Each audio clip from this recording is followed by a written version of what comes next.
Awal tahun 1941 adalah salah satu masa paling berbahaya dalam sejarah modern. Hampir seluruh Eropa jatuh ke tangan Jerman dalam tempo yang begitu cepat hingga para pemimpin dunia tidak mampu mengejarnya. Polandia dihancurkan, Belanda dan Belgia direbut hanya dalam hitungan hari. Prancis, negara besar yang dulu menahan Jerman bertahun-tahun di Perang Dunia I, runtuh hanya dalam 6 minggu. Yang tersisa hanyalah Inggris, sebuah pulau kecil yang bertahan sendirian sambil dihantam rentetan bom setiap malam. Jika Inggris tumbang, tidak akan ada lagi kekuatan besar di Eropa yang mampu membendung ambisi Hitler. Di seberang Samudra Atlantik, Amerika Serikat hanya mengamati semuanya dari kejauhan. Banyak rakyatnya merasa perang di Eropa bukan urusan mereka. Amerika baru saja bangkit dari depresi besar, dan melihat dunia kembali menuju perang besar terasa seperti mimpi buruk yang tidak ingin mereka ulangi. Sentimen isolasi masih sangat kuat. Rakyat Amerika hanya ingin negara mereka menjauh dari konflik luar negeri dan fokus memulihkan diri. Namun di Washington, Presiden Franklin D. Roosevelt melihat gambaran yang jauh lebih besar. Ia tahu bahwa jika Nazi menguasai seluruh Eropa, dunia akan berubah selamanya. Tidak ada lagi pasar bebas, tidak ada lagi sekutu, dan yang paling berbahaya, sebuah kekaisaran fasis yang suatu hari nanti bisa menantang Amerika langsung. Roosevelt menghadapi dilema besar. Rakyatnya ingin damai, tetapi dunia bergerak menuju kekacauan.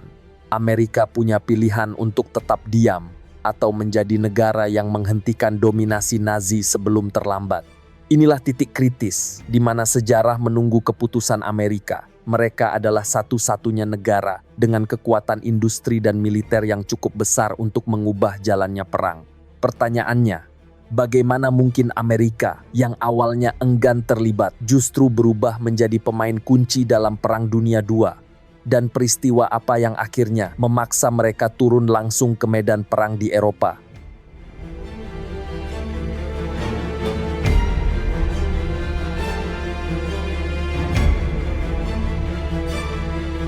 Setelah Perang Dunia I berakhir pada tahun 1918, Amerika Serikat berada dalam posisi yang serba membingungkan. Mereka memang keluar sebagai pemenang, namun luka yang ditanggung tidaklah kecil. Lebih dari 100.000 tentara tewas, dan banyak keluarga merasa bahwa pengorbanan itu terasa sia-sia. Mereka tidak melihat perubahan besar yang dijanjikan di Eropa. Alih-alih stabil, benua itu justru tetap dipenuhi ketegangan politik dan konflik kecil yang belum selesai. Karena itulah sepanjang tahun 1920-an, Amerika memilih menarik diri dari urusan dunia. Kongres menolak bergabung dengan Liga Bangsa-Bangsa, organisasi internasional yang diharapkan bisa menjaga perdamaian. Keputusan itu bukan sekadar penolakan diplomatik, tetapi cerminan dari kelelahan nasional. Amerika ingin kembali fokus pada dirinya sendiri, bukan terseret ke dalam konflik di benua lain. Namun fokus itu hancur ketika depresi besar melanda pada tahun 1929. Ekonomi Amerika runtuh, jutaan orang kehilangan pekerjaan. Pemerintah di Washington mengalihkan seluruh perhatian untuk menyelamatkan sektor industri dan stabilitas domestik. Dalam kondisi genting seperti ini, pertanyaan tentang ancaman Eropa hampir tidak terdengar. Bagi banyak orang, masalah di rumah jauh lebih penting daripada perang di luar. Sementara Amerika berkutat dengan krisis internal, dunia bergerak menuju bahaya baru. Di Italia, Benito Mussolini membangun rezim fasis yang menekankan kekuasaan militer.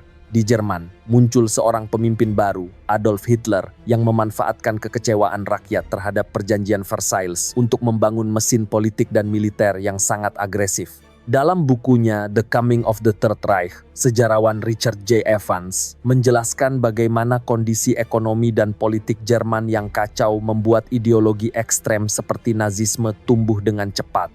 Peristiwa-peristiwa ini sebenarnya memberi sinyal bahwa dunia sedang menuju arah yang berbahaya. Invasi Italia ke Ethiopia pada tahun 1935, intervensi fasis dalam Perang Saudara Spanyol, dan Anschluss, penyatuan Austria ke dalam Jerman, semuanya menunjukkan bahwa kekuatan-kekuatan baru ini tidak punya keinginan untuk menahan diri. Franklin D. Roosevelt, yang terpilih sebagai Presiden Amerika Serikat pada tahun 1933, sebenarnya sudah menyadari ancaman itu lebih awal dibandingkan banyak politisi Amerika lainnya. Namun ia menghadapi hambatan besar. Rakyat Amerika masih enggan terlibat lagi dalam perang di Eropa.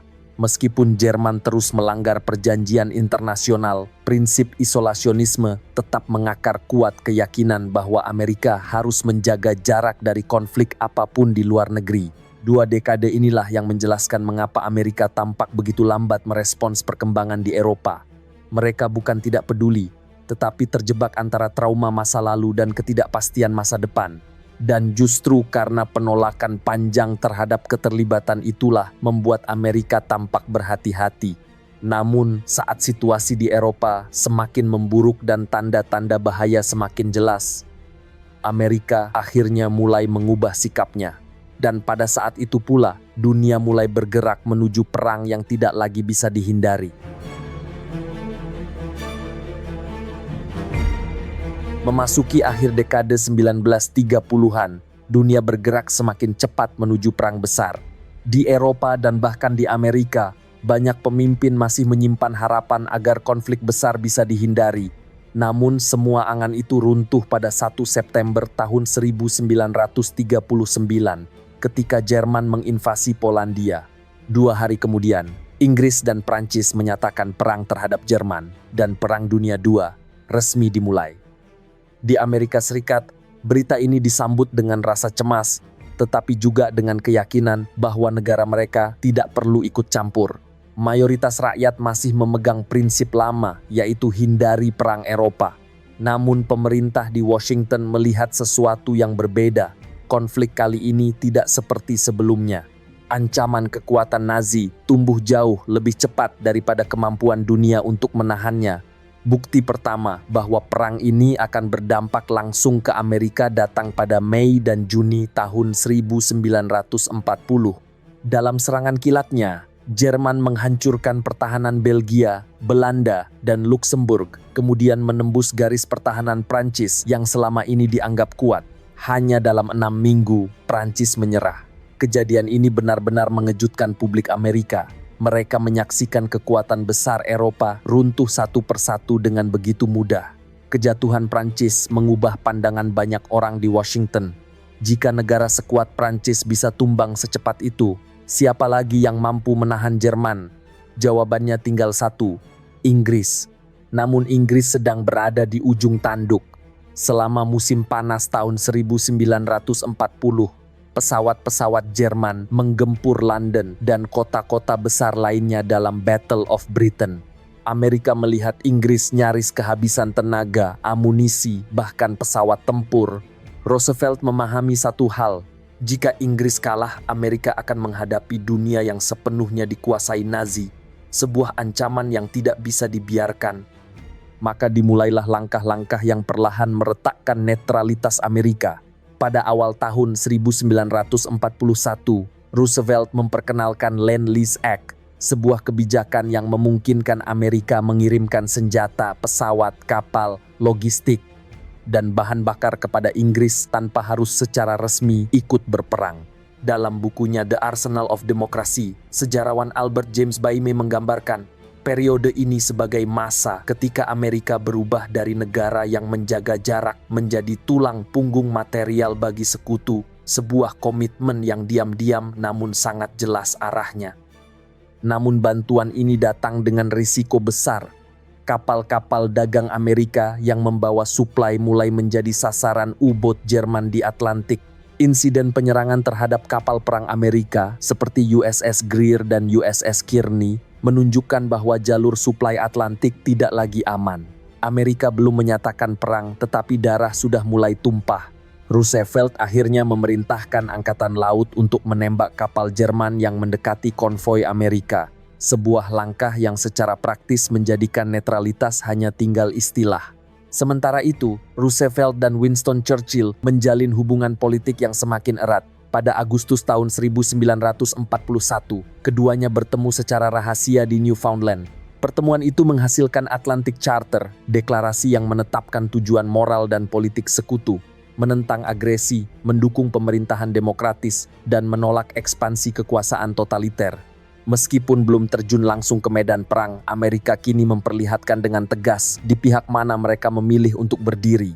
Dalam kurun waktu 2 tahun, sikap Amerika berubah secara perlahan. Mereka masih menyebut diri netral, tetapi industri, diplomasi, dan armada mereka sudah bergerak mendukung sekutu. Dan ketika hubungan ini semakin menguat, dunia bergerak menuju fase yang tidak terhindarkan. Konfrontasi langsung antara Amerika dan Jerman. Langkah pertama menuju perang itu muncul dari satu front yang sangat menentukan, Samudra Atlantik, jalur kehidupan yang harus dipertahankan apapun risikonya. Ketika komitmen Amerika terhadap sekutu semakin jelas pada tahun 1941, ada satu kenyataan yang langsung mereka hadapi. Sebelum satupun tentara Amerika menginjakkan kaki di Eropa, perang harus dimenangkan di tempat yang tidak terlihat, Samudra Atlantik. Inilah jalur kehidupan yang menghubungkan pabrik-pabrik Amerika dengan medan perang Inggris dan Uni Soviet. Tanpa Atlantik tidak ada suplai, tidak ada logistik, dan tidak ada kemungkinan meluncurkan operasi besar di darat. Masalahnya, pada awal perang, Atlantik adalah wilayah yang berbahaya. Kapal selam U-boat Jerman berkeliaran seperti pemburu yang tidak pernah kehabisan mangsa. Mereka menenggelamkan kapal dagang dan kapal angkut sekutu dalam jumlah yang sangat besar, membuat Inggris hampir kehabisan bahan bakar, makanan, dan amunisi. Perdana Menteri Churchill bahkan mengakui bahwa satu-satunya hal yang benar-benar membuatnya takut sepanjang perang adalah ancaman dari kapal selam Jerman. Ketika Amerika akhirnya masuk ke dalam perang setelah Pearl Harbor, situasinya semakin genting. U-boat Jerman melihat kesempatan baru. Pesisir Amerika yang terang benderang pada malam hari, kapal-kapal dagang yang berlayar sendirian tanpa konvoi, dan kurangnya persiapan AS menghadapi perang laut yang modern. Tahun 1942 bahkan disebut Jerman sebagai the happy time kedua, masa ketika kapal Amerika bisa disergap dengan mudah. Namun Amerika memiliki satu keunggulan yang tidak dimiliki negara manapun, kapasitas industri yang luar biasa. Mereka menghasilkan kapal dengan kecepatan yang bahkan membuat Jerman terkejut.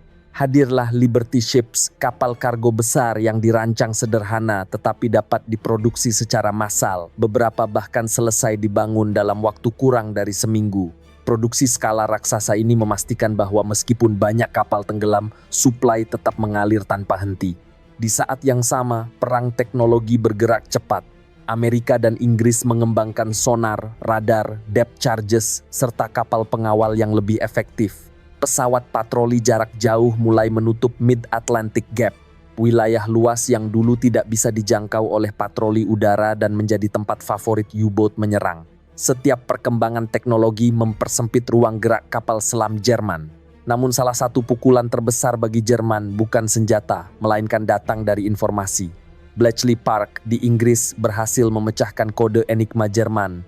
Keberhasilan intelijen ini memungkinkan sekutu mengetahui pergerakan U-boat sebelum mereka menyerang. Sejarawan Max Hastings dalam bukunya The Secret War menyebut keberhasilan intelijen ini sebagai pembalik keadaan yang tidak terlihat karena membuat kapal selam musuh kehilangan elemen kejutan yang selama ini menjadi kekuatan utama mereka. Semua strategi ini kemudian disatukan dalam sistem konvoi. Puluhan kapal dagang bergerak bersama, dilindungi kapal perusak dan kapal fregat. Sistem ini mengubah Atlantik dari perburuan bebas menjadi perang terorganisir yang bisa dikendalikan. Hasilnya terlihat jelas. Kerugian kapal sekutu turun drastis, sementara banyak U-boat berhasil dihancurkan. Pada pertengahan tahun 1943, keseimbangan akhirnya berbalik. Atlantik tidak lagi didominasi Jerman. Suplai mengalir dengan lebih aman, pasukan Amerika dan Inggris dapat bergerak dan gudang-gudang di Inggris kembali terisi penuh. Inilah titik ketika rencana besar dari Operasi Torch di Afrika Utara hingga D-Day di Normandia menjadi mungkin. Tanpa kemenangan di laut, semua operasi darat akan berhenti di atas kertas. Menaklukkan Atlantik adalah langkah pertama yang memastikan bahwa Amerika bukan hanya datang berperang, tetapi datang sebagai kekuatan penentu kemenangan.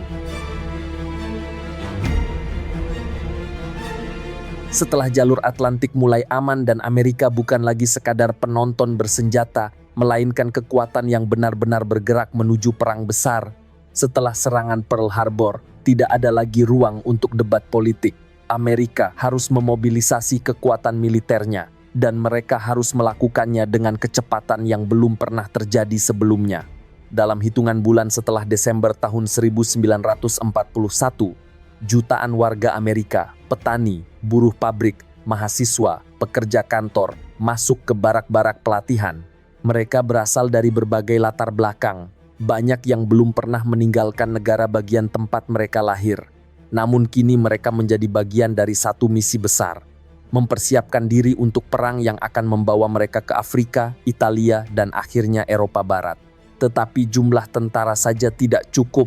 Perang modern membutuhkan industri yang mampu bekerja tanpa henti, dan disinilah kekuatan Amerika benar-benar terlihat.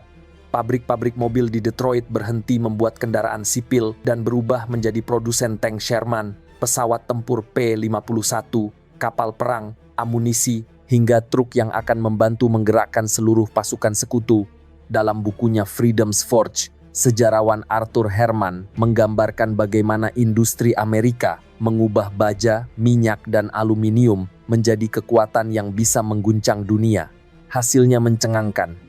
Amerika memproduksi puluhan ribu tank, ratusan ribu pesawat, dan jutaan ton perlengkapan perang hanya dalam waktu beberapa tahun. Tidak ada negara di dunia yang bisa menyamai skala produksi itu. Bahkan para pemimpin Jerman mengakui bahwa kekuatan industri Amerika lah yang pada akhirnya membuat perang ini mustahil mereka menangkan. Namun membangun kekuatan perang bukan hanya soal membuat senjata.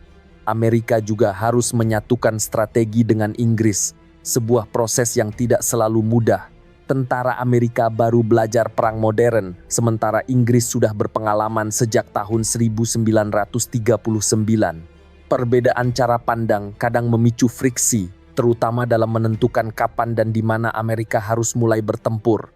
Di titik inilah muncul sosok penting, Dwight D. Eisenhower. Awalnya ia hanya seorang perwira staf yang jarang terlihat di garis depan. Eisenhower naik dengan cepat karena kemampuan organisasinya yang luar biasa. Ia bukan hanya pandai merancang strategi, tetapi juga mampu menjaga hubungan antara komandan-komandan sekutu yang sering berbeda pendapat. Inggris mempercayainya, Amerika menghormatinya. Pada tahun 1942, ia ditunjuk sebagai komandan tertinggi pasukan sekutu di Mediterania dan kemudian di Eropa Barat. Selain manusia dan senjata, faktor lain yang tidak kalah penting adalah logistik. Perang besar tidak dimenangkan oleh tank atau pesawat semata, tetapi oleh kemampuan mengirim makanan, bahan bakar, amunisi, suku cadang, dan pasukan tepat waktu. Amerika membangun pelabuhan besar, memperkuat kapal angkut, dan menyiapkan ribuan kendaraan truk untuk memastikan seluruh pasukan bisa bergerak cepat dimanapun mereka ditempatkan. Pada pertengahan 1942, semua fondasi penting telah disiapkan. Pasukan yang masih hijau mulai terlatih. Industri bergerak seperti raksasa yang tidak bisa dihentikan. Armada kapal angkut siap menyeberangi Atlantik membawa tentara dan peralatan. Dan strategi gabungan AS Inggris perlahan terbentuk. Kini Amerika tidak lagi sekadar memberi bantuan. Mereka siap mengirim prajurit pertama mereka ke pertempuran darat yang sesungguhnya. Sebuah ujian awal yang akan dimulai di Afrika Utara. Langkah berikutnya akan membawa Amerika menjejak medan perang untuk pertama kalinya, Operasi Torch.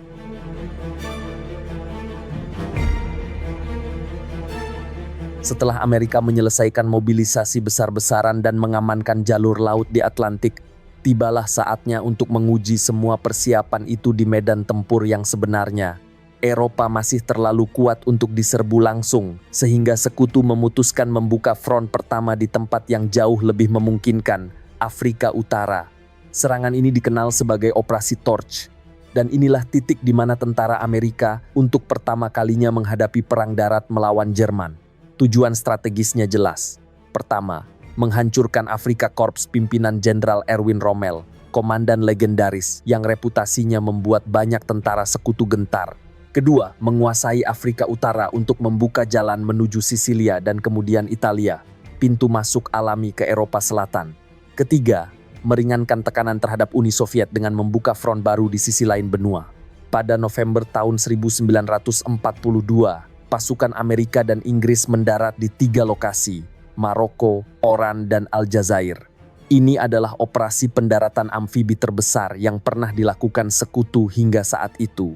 Banyak tentara Amerika baru pertama kali melihat perang. Mereka masih hijau, penuh semangat, tetapi belum berpengalaman menghadapi musuh yang sudah terlatih keras. Awalnya, perlawanan datang dari pasukan Prancis Vichy yang masih berada di bawah pengaruh Jerman. Namun situasi cepat berubah ketika sebagian besar dari mereka memutuskan untuk bergabung dengan sekutu. Setelah itu, perhatian beralih kepada musuh utama, Afrika Korps. Dan di titik inilah ujian berat menanti, pertempuran Kasserine Pass yang akan menjadi pengalaman pahit pertama bagi pasukan Amerika. Pada Februari tahun 1943, pasukan Jerman di bawah Rommel melancarkan serangan mengejutkan terhadap posisi Amerika. Serangan itu berhasil memecah barisan pasukan AS, memaksa banyak unit mundur, dan menunjukkan betapa kurang siapnya tentara Amerika menghadapi perang darat modern. Dalam bukunya An Army at Dawn, sejarawan Rick Atkinson menggambarkan Kasserine sebagai pukulan keras yang menunjukkan bahwa kemenangan bukanlah hasil dari jumlah atau perlengkapan, tetapi dari pengalaman dan disiplin. Kekalahan itu memicu perubahan besar. Jenderal Lloyd Fredendall dicopot dan posisinya digantikan oleh George S. Patton, seorang komandan yang dikenal keras, disiplin, dan tidak mentoleransi kelalaian sekecil apapun. Patton merombak struktur komando, memperketat disiplin, dan memaksa pasukannya berlatih lebih keras. Ia tahu bahwa Amerika tidak bisa terus belajar sambil bertempur. Mereka harus siap sebelum menghadapi Rommel lagi. Perubahan itu membawa hasil.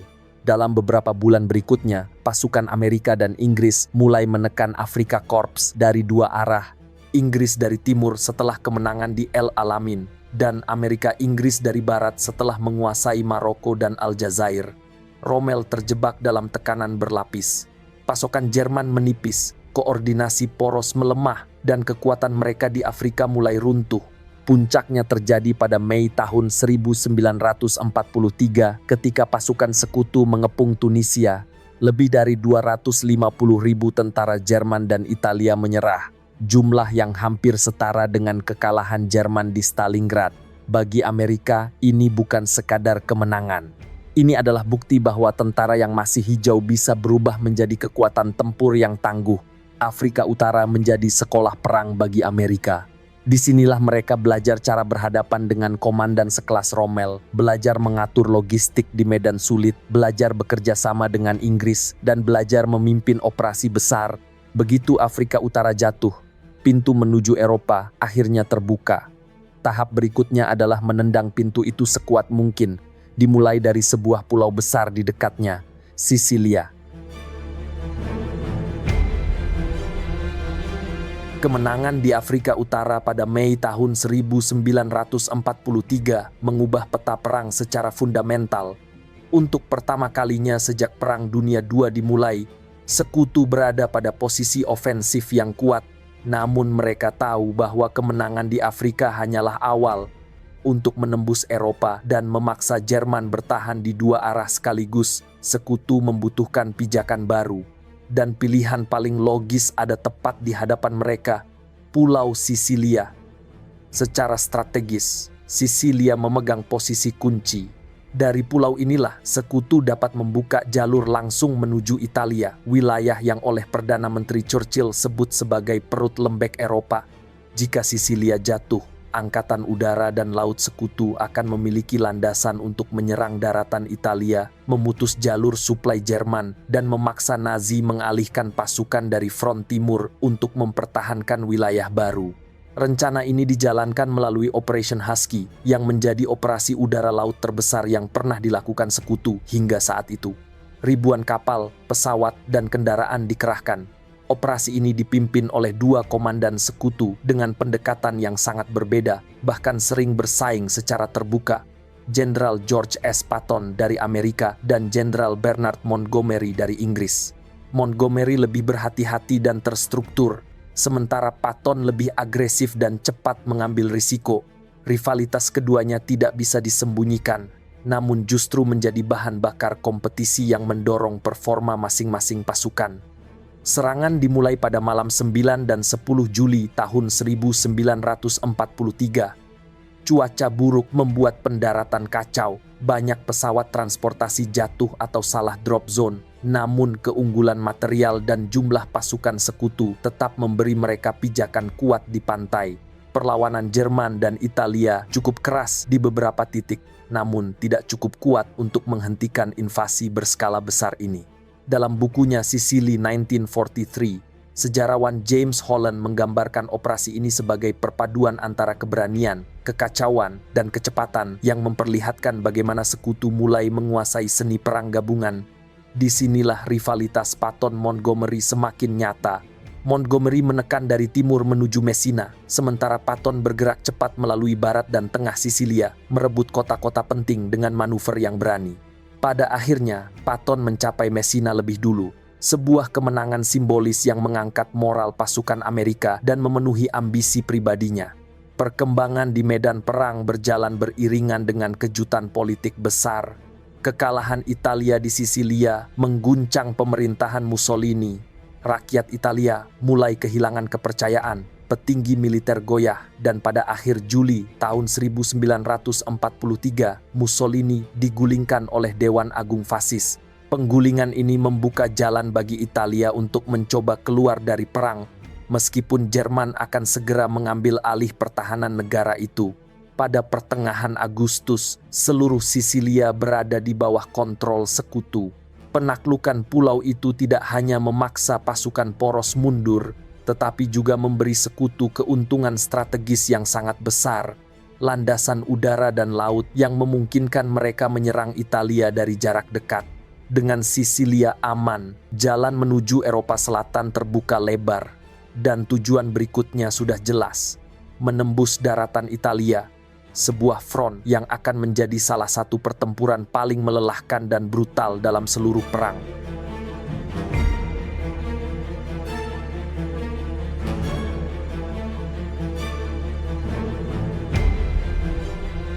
Keberhasilan menaklukkan Sisilia membuka pintu masuk menuju daratan Italia, tetapi sekutu segera menyadari bahwa apa yang menunggu mereka bukan jalan lurus menuju kemenangan.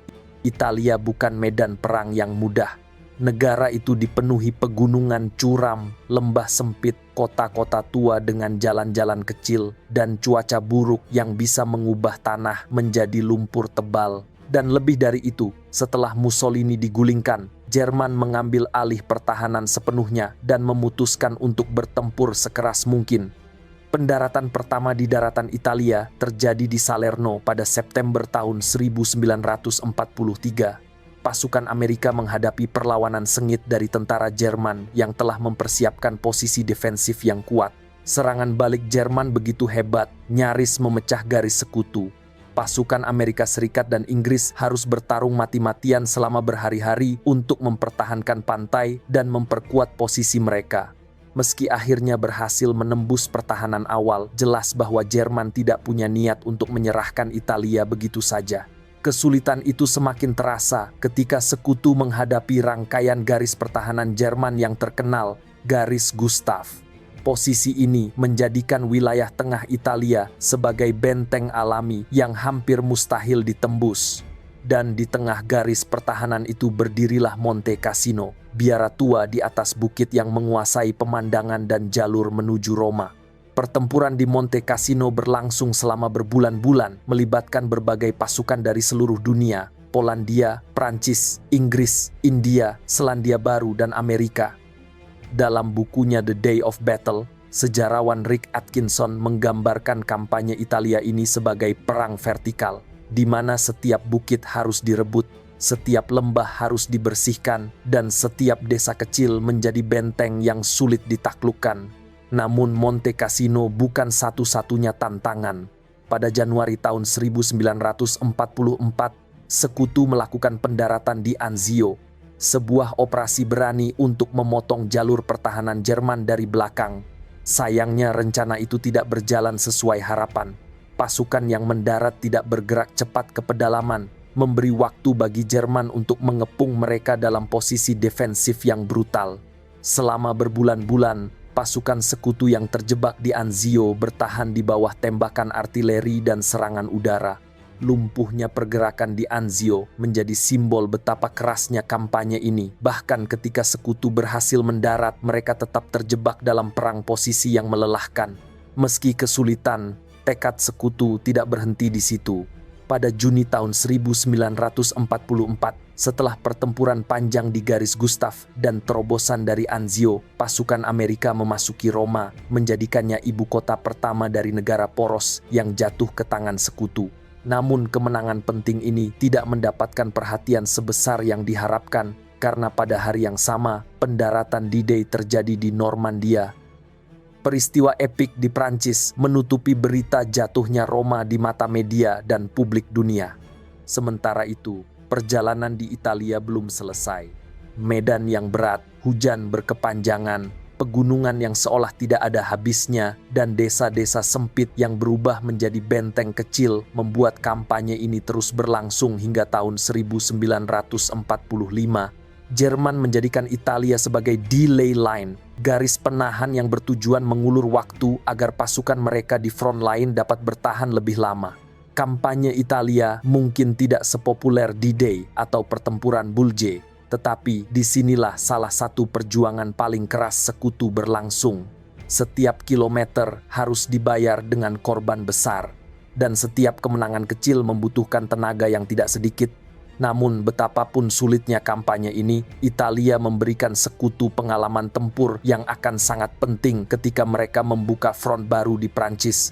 Dan kini, dengan sebagian besar Italia berada di bawah kontrol sekutu, perhatian dunia beralih ke satu operasi yang akan menjadi titik balik terbesar dalam Perang Eropa, Normandia.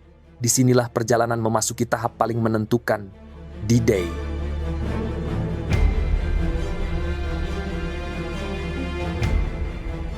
Setelah 2 tahun bertempur di Afrika dan Italia, sekutu akhirnya siap membuka front yang paling menentukan dalam Perang Dunia II. Semua pengalaman, kegagalan, inovasi, dan kerjasama lintas negara mengarah pada satu operasi raksasa yang akan mengubah arah sejarah. Operasi Overlord atau yang lebih dikenal sebagai D-Day. Sejak tahun 1943, sekutu memahami bahwa untuk mengalahkan Jerman, mereka harus kembali ke Prancis. Uni Soviet terus menekan dari timur dan menuntut dibukanya front kedua untuk meringankan beban mereka. Inggris dan Amerika sepakat bahwa hanya dengan menyeberangi Selat Inggris, menghancurkan pertahanan Jerman di Prancis, dan membuka jalur menuju jantung Reich, barulah perang di Eropa dapat dimenangkan. Perencanaan operasi Overlord menjadi salah satu upaya militer terbesar yang pernah dilakukan manusia. Ratusan ribu tentara, ribuan kapal, pesawat, kendaraan, dan suplai harus dikoordinasikan dengan presisi. Kesalahan kecil dapat menggagalkan keseluruhan operasi. Sebagai Supreme Commander, Dwight Eisenhower memikul tanggung jawab yang sangat besar.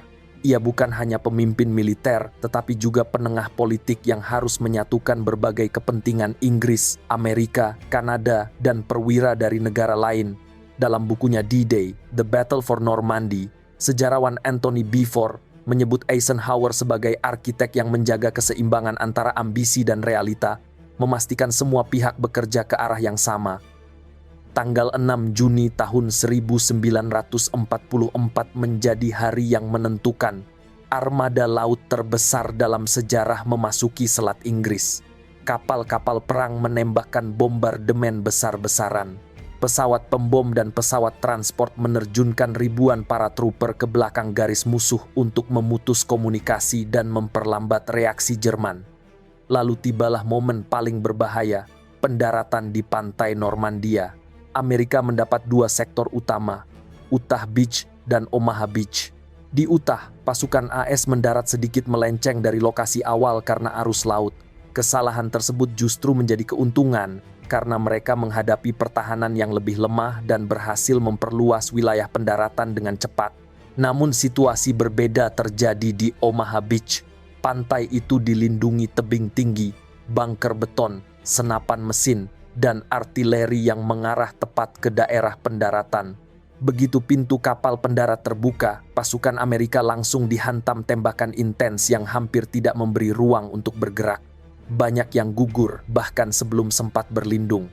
Pada saat itu, pendaratan di Omaha hampir gagal total. Korban berjatuhan begitu cepat hingga beberapa komandan sempat mempertimbangkan untuk mundur. Perlahan, unit-unit kecil Amerika mulai memanjat tebing, menembus kawat berduri, dan menghancurkan titik-titik pertahanan Jerman. Aksi individu penuh keberanian, termasuk banyak yang tidak pernah tercatat, membuka celah demi celah. Dari celah itulah jalur keluar dari pantai akhirnya terbentuk. Pertempuran di Omaha menjadi gambaran betapa mahalnya harga untuk membuka satu front baru. Setelah pantai berhasil diamankan, tantangan berikutnya tidak kalah berat. Normandia dipenuhi bocake, pagar tanaman tebal dan parit yang membentuk labirin alami. Jerman memanfaatkan medan itu dengan sangat efektif. Setiap langkah maju memicu pertempuran jarak dekat, seringkali hanya berjarak puluhan meter. Operasi untuk memecah kebuntuan ini adalah Operation Cobra, dipimpin oleh Jenderal Omar Bradley. Serangan udara besar dan manuver cepat akhirnya membuka jalan bagi pasukan Amerika untuk keluar dari Normandia. Setelah celah itu terbuka, pergerakan sekutu meningkat pesat. Kota-kota Prancis dibebaskan satu persatu. Pada Agustus tahun 1944, Paris bangkit kembali setelah 4 tahun pendudukan. Pembebasan Paris tidak hanya menjadi kemenangan simbolis, tetapi juga membuktikan bahwa Jerman mulai kehilangan kemampuan mempertahankan wilayahnya. Dari sana, pasukan Amerika bergerak menuju Belgia dan perbatasan Jerman. Kendali strategis berpindah sepenuhnya ke tangan sekutu. Jerman dipaksa mundur, kehilangan suplai, dan menghadapi tekanan dari barat dan timur secara bersamaan. D-Day bukan sekadar pendaratan di pantai. Ia menjadi titik balik perang di Eropa. Hari ketika Amerika membuktikan bahwa mereka tidak lagi sekadar kekuatan pendukung, tetapi kekuatan penentu yang memastikan mesin perang Nazi tidak akan bangkit kembali. Namun meskipun jalan menuju Jerman telah terbuka, Jerman belum menyerah. Hitler menyiapkan serangan balasan yang akan menjadi salah satu pertempuran paling brutal di Eropa Barat. Pertempuran Bulge, upaya terakhir Nazi untuk membalikkan keadaan. Di sanalah Amerika kembali diuji di tengah musim dingin paling mematikan dalam Perang Dunia II. Setelah kekalahan beruntun di Prancis dan Belgia, Jerman berada dalam posisi yang semakin terjepit. Pasukan sekutu mendorong dari barat, sementara tentara merah menekan dengan brutal dari timur.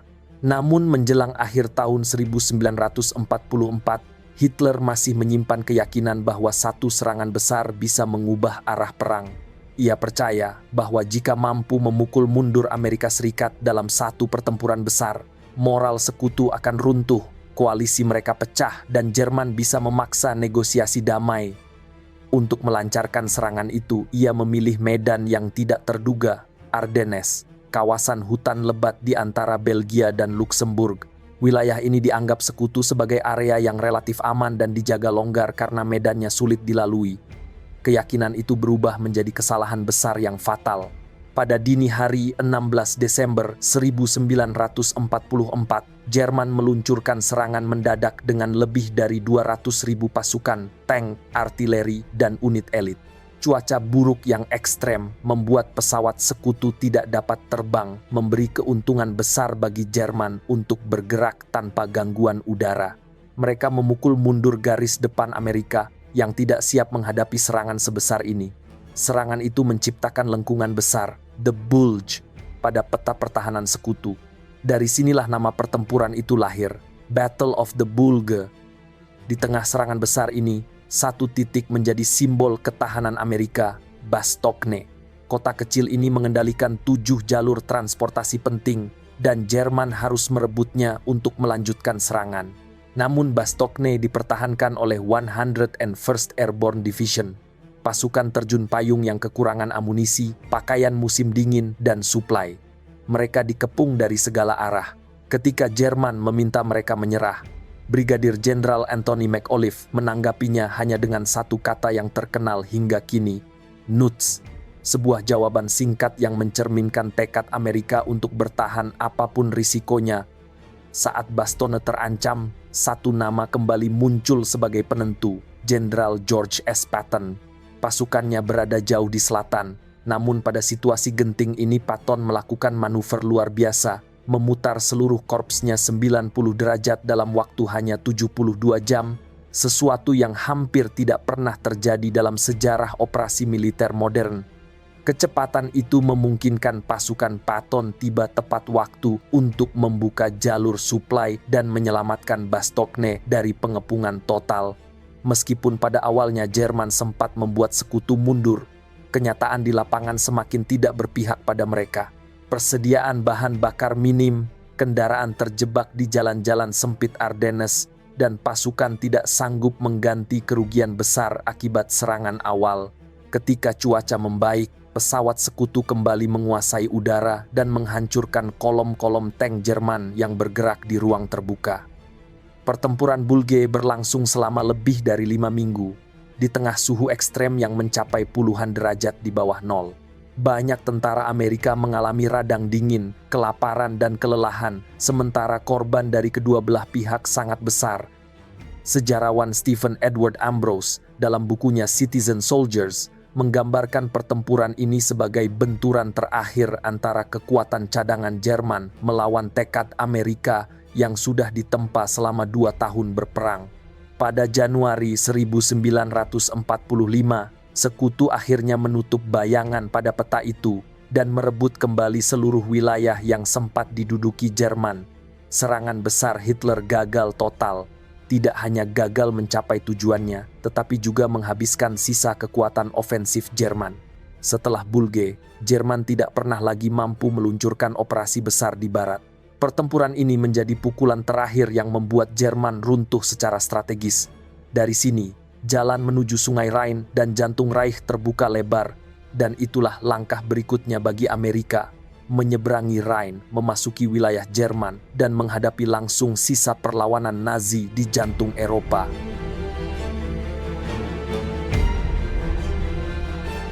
Pertempuran Bulge berakhir dengan kekalahan besar bagi Jerman. Sisa kekuatan ofensif Hitler habis di Ardennes. Mulai awal tahun 1945, sekutu di barat memiliki keunggulan mutlak dalam jumlah pasukan, kendaraan, pesawat, dan suplai. Amerika kini berada dalam posisi untuk melakukan sesuatu yang selama ini hanya menjadi target jangka panjang, masuk ke wilayah Jerman dan memaksa Reich menghadapi kenyataan akhir perang. Sungai Rhine menjadi penghalang terakhir yang nyata, garis pertahanan alami yang selama berabad-abad melindungi Jerman dari serangan dari barat. Hitler memerintahkan agar semua jembatan dihancurkan untuk memperlambat gerak sekutu. Namun nasib berkata lain. Pada 7 Maret 1945, pasukan Amerika menemukan jembatan Ludendorff di Remagen masih berdiri. Para insinyur Jerman berusaha meledakkannya tetapi gagal. Ketika pasukan Amerika melihat jembatan itu, mereka tidak membuang waktu. Unit infanteri dan insinyur segera bergerak melintasinya di bawah tembakan sengit. Remagen jatuh ke tangan Amerika, dan sekutu mendapatkan sesuatu yang sangat berharga. Jalur penyeberangan yang memungkinkan mereka menekan langsung ke jantung Jerman. Peristiwa ini membuat Hitler marah besar. Ia bahkan menghukum mati beberapa perwira yang dianggap bertanggung jawab. Tetapi semuanya terlambat. Pintu menuju Jerman Timur telah terbuka. Begitu menyeberangi Rhine, Amerika melancarkan operasi besar-besaran untuk menyekat wilayah industri paling vital Jerman, Ruhr. Daerah ini adalah pusat produksi baja, amunisi, dan mesin perang Nazi. Sekutu kemudian mengepung kawasan itu dalam operasi yang dikenal sebagai Ruhr Pocket. Dalam hitungan minggu, lebih dari 300.000 tentara Jerman menyerah, termasuk banyak komandan berpengalaman. Hilangnya Ruhr berarti hilangnya kemampuan Jerman untuk melanjutkan perang secara logistik. Namun penaklukan wilayah bukan satu-satunya hal yang mewarnai kemajuan Amerika. Ketika unit-unit pasukan AS memasuki pedalaman Jerman, mereka menemukan sesuatu yang jauh lebih kelam, kamp-kamp konsentrasi Nazi. Tempat ratusan ribu orang Yahudi, tahanan politik, dan kelompok lain dipaksa bekerja, disiksa atau dibunuh, terbuka satu demi satu. Tentara Amerika yang biasa menghadapi perang konvensional, kini menyaksikan bukti nyata dari kebrutalan sistem yang mereka lawan. Dalam bukunya The Liberation of the Camps, sejarawan Dan Stone menulis bagaimana para prajurit Amerika seringkali terdiam, tidak percaya ketika melihat tumpukan jasad, barak-barak penyiksaan, dan orang-orang yang tubuhnya tinggal kulit dan tulang. Penemuan ini memberi makna moral tambahan bagi perjuangan mereka. Sementara itu, gerak maju sekutu dari barat bertemu dengan tekanan dahsyat tentara merah dari timur. Pada 25 April 1945, kedua kekuatan itu bertemu di Sungai Elbe, di kota kecil Torgau. Pertemuan ini menjadi simbol bahwa perang sudah berada di garis akhir. Jerman kini terbelah dua dan tidak mungkin lagi melakukan perlawanan yang berarti. Hitler bersembunyi di Berlin, dan semakin jelas bahwa Reich yang ia bangun selama lebih dari 1 dekade, dengan Amerika dan Soviet bergerak cepat di dua front, pasukan Jerman kehilangan arah, suplai, dan kemampuan bertempur. Amerika telah menembus jantung Reich. Pertahanan Jerman runtuh dan dunia tinggal menunggu satu peristiwa terakhir, penyerahan tanpa syarat. Disinilah kita memasuki babak penutup perang di Eropa. Hari ketika Nazi Jerman akhirnya tumbang dan sejarah dunia berubah selamanya.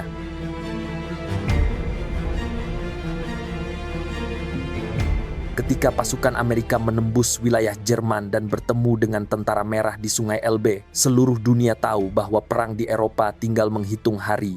Berlin telah dikepung, komando Jerman kacau, dan pasukan Nazi yang tersisa tidak lagi memiliki suplai ataupun strategi realistis untuk mempertahankan Reich.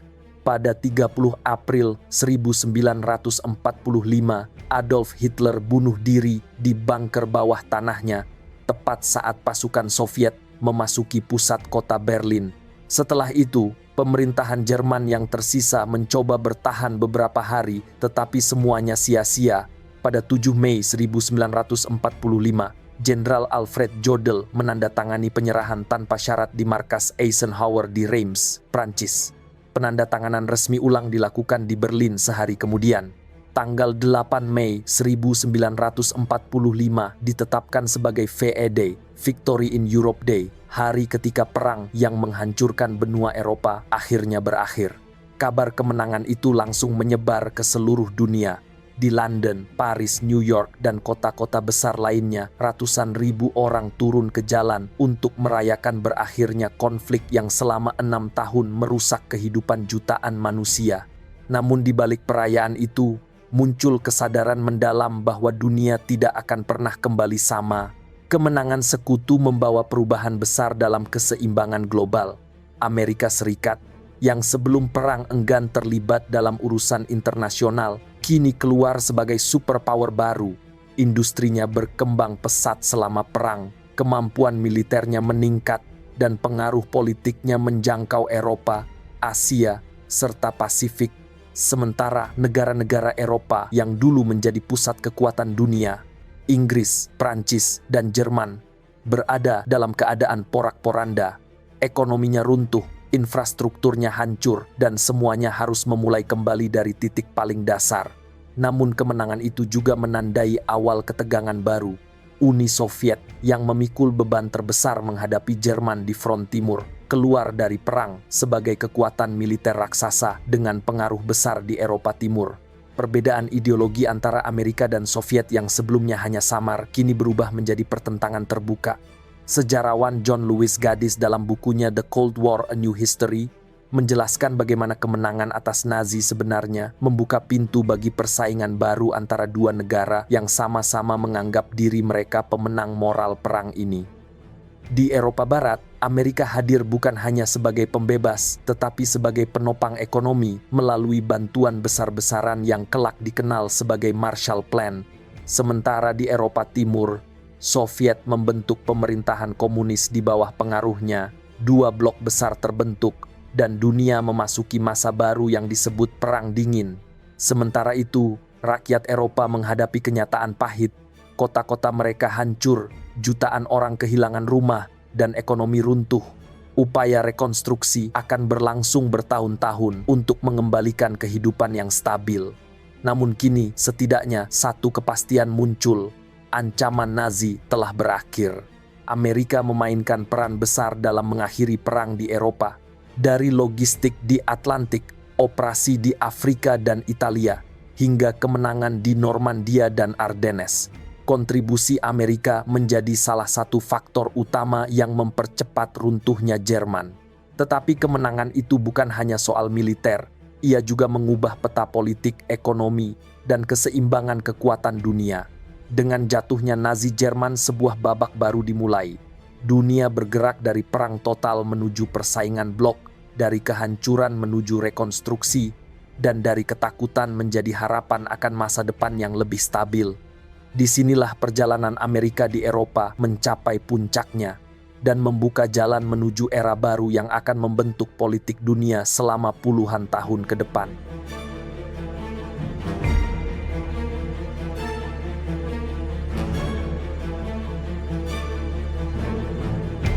Ketika perang di Eropa berakhir pada Mei 1945, perjalanan panjang Amerika Serikat di medan Eropa mencapai titik akhirnya. Dari negara yang awalnya enggan terlibat, Amerika berubah menjadi kekuatan utama yang memutus laju ekspansi Nazi dan membantu membentuk arah dunia setelah perang. Namun peran ini bukan hanya ditentukan oleh keberanian di medan tempur, tetapi juga oleh kemampuan mereka memobilisasi industri, mengelola logistik raksasa, dan bekerja sama dengan sekutu-sekutunya dalam menghadapi tantangan yang belum pernah dialami dunia sebelumnya. Kemenangan ini memang menghentikan rezim yang paling brutal pada abad ke-20, tetapi harga yang dibayar begitu besar. Kota-kota Eropa hancur, jutaan nyawa hilang, dan benua itu meninggalkan perang dalam keadaan rapuh. Ketika meriam akhirnya diam, tugas baru dimulai. Membangun kembali masyarakat yang porak-poranda dan mencari cara agar tragedi serupa tidak terulang. Perang ini juga meninggalkan warisan yang rumit. Amerika muncul sebagai kekuatan global baru, sementara Uni Soviet menguasai Eropa Timur. Aliansi yang sebelumnya bersatu melawan Nazi perlahan berubah menjadi ketegangan yang kemudian menciptakan babak panjang Perang Dingin. Dunia yang dibangun dari kemenangan besar itu tidak sepenuhnya tenang. Ia penuh kompromi, kecurigaan, dan perebutan pengaruh yang berlangsung selama puluhan tahun.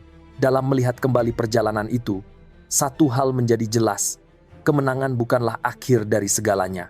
Ia seringkali justru membuka jalan menuju tantangan baru, baik ambisi, persaingan, maupun kesalahan yang sulit dihindari.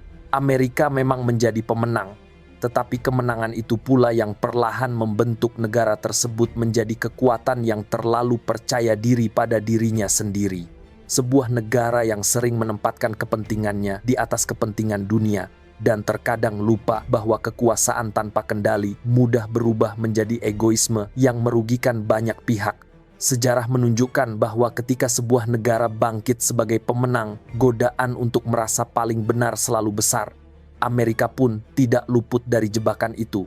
Dari intervensi ke berbagai belahan dunia hingga keputusan-keputusan politik yang kontroversial, bayang-bayang kemenangan tahun 1945 sering menjadi dasar bagi tindakan yang tidak selalu bijak. Dan justru disinilah pelajaran terpenting berada, bahwa kekuatan yang tidak diimbangi kebijaksanaan hanya akan melahirkan ketidakadilan baru. Kemenangan boleh dirayakan, tetapi kesadaran untuk tetap rendah hati jauh lebih penting agar dunia tidak kembali jatuh ke dalam siklus kesalahan yang sama.